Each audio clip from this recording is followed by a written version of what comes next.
Hello, welcome guys. So today in this video I'm going to show you how to turn off Skype background apps in industrial PC or laptop. So guys, if you want to turn off Skype background apps in industrial PC or laptop, so very easy. First click on Start app, here settings. Open settings.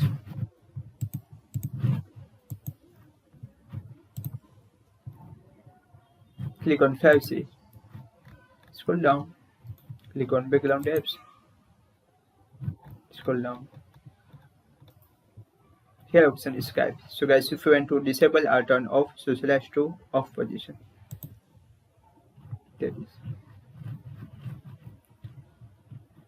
So guys, this is very simple and easy method if you want to turn off Skype background apps in Windows 10 PC or laptop.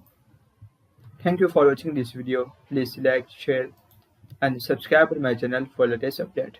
Please comment this video workful or not. Thank you for watching this video.